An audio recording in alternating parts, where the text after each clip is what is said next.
I've got to say, Paul, it doesn't impress me Celtic banning so many people from press conferences. Well, some of the BBC, weren't they? And I just Peter don't think it's the way Martin. ahead. Yeah. No. I think there's a lot of reasonable people about, and if you've got any sort of gripe with any individual, why don't you have a chat about it? And Maybe they have. Maybe I they don't know. have. Maybe Yeah. they have, and maybe I'm wrong. But I mean, for example, put anything to Brendan Rodgers if you wanted to be critical of him, his team, anyone around him.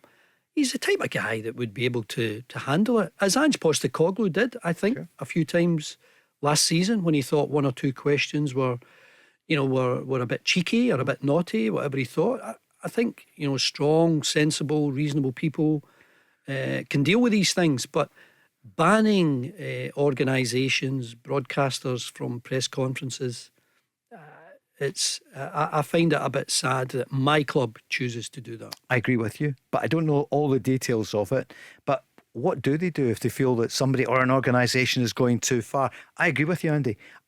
When I heard that they'd banned the BBC, what because is something too that far? Tom Just English, being yeah. critical, just having an opinion. What is too far? Is it personal? I think too far is if something is defamatory. That's too far. You shouldn't be allowed to do that.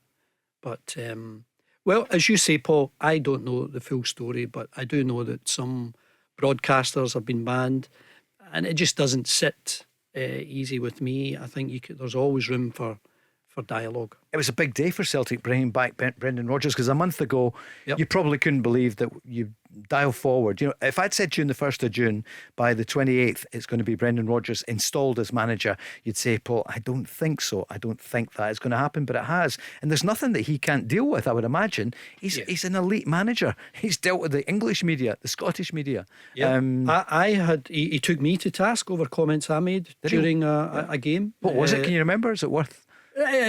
Just about an incident, right. And he took me to task over it, and I gave my point of view, and we disagreed, and that's absolutely fine.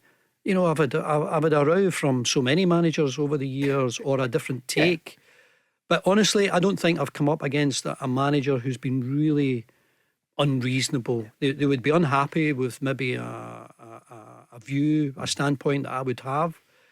But I don't think anyone has, held it against me. Any manager has held it against me over any length of time. And I think football people, in my experience, tend to be pretty reasonable. If you've got a point about the football, they'll listen to it, they'll debate it, and you might agree, disagree, but you move on to there's a game next week. There's always a game next week. Absolutely. I remember it wasn't a face-to-face because he was 6'2", big Billy McNeil, and myself when I was a young reporter, but he was great afterwards. He just disagreed with the question or whatever it was, and then he was fine. And I remember, and he was sort of saying, this, and also Graham Souness at Rangers, and he was brilliant as well afterwards. They both were. So they don't have to agree with all the questions. And sometimes you are under pressure, and sometimes you do have to, you're maybe protecting someone. You can't give a complete honest answer.